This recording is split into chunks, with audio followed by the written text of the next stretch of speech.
Hello and welcome to another playbook.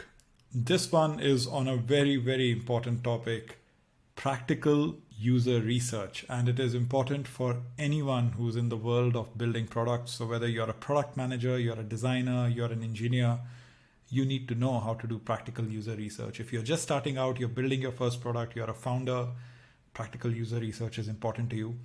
We're going to quickly get into what practical user research is. And I'm going to start that off by actually defining what the spectrum of user research methodology is. And it's very easy to get bogged down by this, right? So on the x-axis, we have qualitative methods and we have quantitative methods. And on the y-axis, we have attitudinal and behavioral, right? So attitudinal is what people say, which means you're directly talking to people and you're getting inputs from them in some way.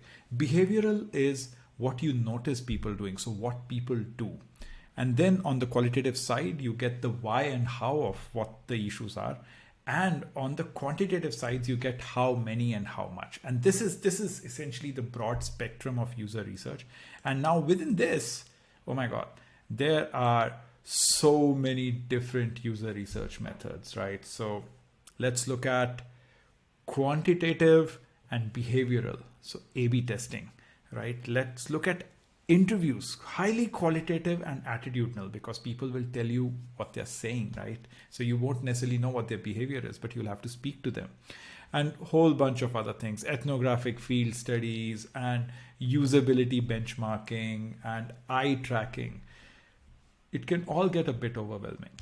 What we are trying to focus on is practical user research, right? So while you should familiarize yourself with as many of the qualitative and quantitative user research methods, you should look at attitudinal and behavioral stuff. It is very difficult to sort of wrap your heads around this, and which is why user research is such a specialized field. And if you have the resources, if you work at a large company, you should work with a user research team. Anytime you cross 50 people, you should hire yourself a user researcher. But if you're a small team or if you're just starting out and you have to do user research on your own, let's talk about a few practical user research methods, right? So we're going to talk about two. And method one is just taking user interviews. And yes, you will need to speak to human beings. You will need to converse with human beings. And that's a very critical part of taking user interviews. But suppose you've never done user interviews, right? So what are the do's and don'ts, right? So we're going to talk about that. But first, let's really focus on this definition. An in-depth, critical, one-on-one conversation or discussion between a researcher and a participant. And again, a participant could be an existing user of a product or a potential user who someday might use your product on a fixed set of topics. Each part of this definition is very critical. It has to be in-depth. It has to be one-on-one, right? You are the researcher in this case, and there's a participant, and the participant could be an existing user or a potential user, right? So what are the points to note?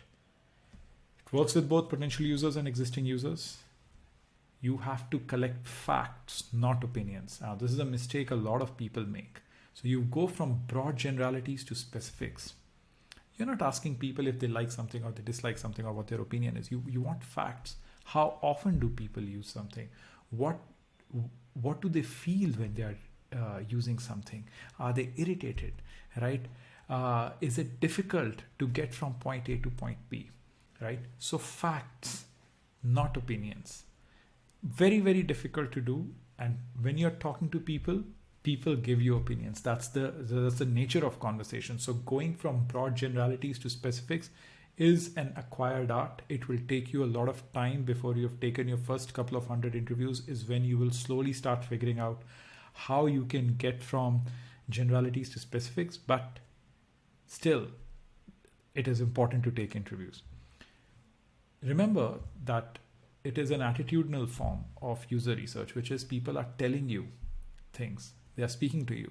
So what users say describes their attitudes towards things. But this is also important because it reflects their aspirations. I'll give you an example. If you speak to Indian parents about schools and about education, Indian parents will say that they want their kids to fall in love with maths and they want their kids to fall in love with science. But actual behavior shows that Indian parents care a lot more about marks. So behavior dictates that parents enroll their kids for classes closer to exam dates, right? That parents care and they talk to teachers about the fact that has their kid moved from getting 85 out of 100 in maths to 90 out of 100 in maths. But attitude says that they want their kids to be less anxious about mathematics and love mathematics more. Are they lying to you? No, they're not lying. They hope to be parents who care about what their kids love. So it is their aspiration that their kids genuinely love the subjects. But the behavior is that, hey, it's important to score well in exams. So they are very focused on passing through exams. So understanding this difference is important, right? Always have an agenda or a list of questions at hand, but let the conversation be freewheeling. And again, this is an acquired art. Over time, you would learn this, that you would go between topics. You would try and touch every single topic that you wanted to cover, but you would give the person that you're interviewing enough of a chance to arrive at the answer. Again, go from those generalities to sort of specifics, right? Have something concrete to show to your user. Paper prototypes are great, wireframes, paper napkins, whatever works, right? But when you walk into a user interview, always have something to show to your users. Never ask very specific design questions. Do you like this button?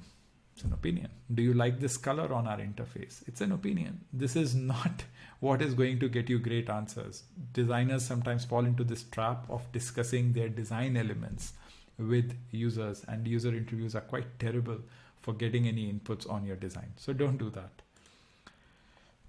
Ask users to describe critical incidents. Now, critical incidents are specific times when users went through something very, very core to the experience of a product. So you don't necessarily just want to ask someone about, have you ever changed your car battery? Suppose you're a car battery manufacturer. You want to find out about the time when their car battery gave up and what was the experience that they went through. Who did they call? What happened when their car didn't start? Were they stuck at home? Were they stuck somewhere else? Were they stuck in the middle of nowhere? And a critical incident like that is what will give you great, great facts. It will give you a sense of what you need to solve if you are a car battery manufacturer, right? So critical incidents, always go after things where a user went through an extreme experience. Extreme experiences will give you a sense of what all can go wrong or what all can go right when somebody uses your product. Now let's go to the next method, usability testing, right? Now definition. Watching people try to use what you are creating, designing, or building, or something you've already created, designed, or built with the intention of making it easier for people to use or proving that it is easy to use. And there's an amazing definition from Steve Krug's book, which is a must read for anyone who builds products, Rocket Surgery Made Easy. It's one of the best books which talks about problems in fixing usability and the fact that everyone can do it and everyone should be finding problems in their usability problems in their products and fixing them. But again, let's focus on specific parts of this definition. Watching people try to use what you are creating. So you could be in the process of creating something, designing something, or building something, which means usability testing can be done very, very early in the design process, or something that you've already created, designed, or built with the intention of making it easier for people to use or proving that it is easy to use, right? So very, very critical. Now, what are the points to note? Just watching users. Now, this is one of those truisms, but very few people seem to realize it. Watching other people use your product just by don't speak to them, don't do anything else. Just watch them use your product and you will become a better designer. Your product will turn out better. You would learn so much more from just observing this by just doing this simple act. Second, start usability testing as early as possible in your product's lifecycle. And this is something else that people tend to forget. They tend to think that I have to come up with this extremely polished, well-built product and only then I can start doing usability testing. Wrong. You can start doing usability testing on your paper and pen prototype. You can start doing usability testing as early as like your first working prototype. Do it early in the process. Testing with a few users is more than enough to find all significant big problems. And again, you don't have to test with hundreds of users. You test with a few users and you'd realize what is wrong with your product and what is not working, right? And that's great. So let's actually boil down to like what are the instructions you would have if you wanted to create a usability test. So jot down a list of the most important tasks that people need to be able to do in your site, app, or product. Jobs to be done framework, whatever you want to call it, critical user journeys. But yeah, get a sheet of paper, make a list of the 5 or 10 most important things people need to be able to do on your site or on your app. Turn these tasks into real world scenarios. And I'm going to take a really interesting example. Suppose we were at Swiggy and, the task was order a chicken wrap from, your favorite restaurant at your home address. But you turn it into a scenario. It's been a long day. You're really famished. You're hungry. You're craving a Nando's chicken wrap, but you don't have the energy to drive down, to the restaurant. So you want to order it using the Swiggy app. So you've turned a task into a scenario, and now you just basically hand a list of such scenarios to your users, and you just sit and watch them, and you would realize, hey, in this particular case, you've told them to order from a specific restaurant. So are they able to open the Swiggy app? Are they able to search for a specific restaurant? Now, when they've found a specific restaurant, are they able to search for the specific item? Once they've picked the specific item, are they able to make the payment for it? Are they able to add their home address, and are they able to order it at their home address, right? So a bunch of different user flows within the Swiggy app, which you can all test in this one whole scenario, one whole task, right? So user interviews and usability testing, 2 methods that should be part of your repertoire. If you're anyone closely associated with product building, so whether you're a PM, you're a designer, you're an engineer, or you're a founder of a company, try using these 2 methods. It is never too late to get into these. Get them very early in your process. Talk to people, see them, watch them use your prototypes, watch them use your real products.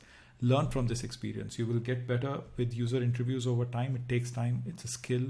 It takes effort to acquire that skill, but don't shy away from it. If you have the ability to hire experts, absolutely hire experts, but do it on your own, and you would learn a lot more about product building. So I hope you enjoyed this playbook. See you in the next one. Take care. Subscribe to the channel. Bye-bye.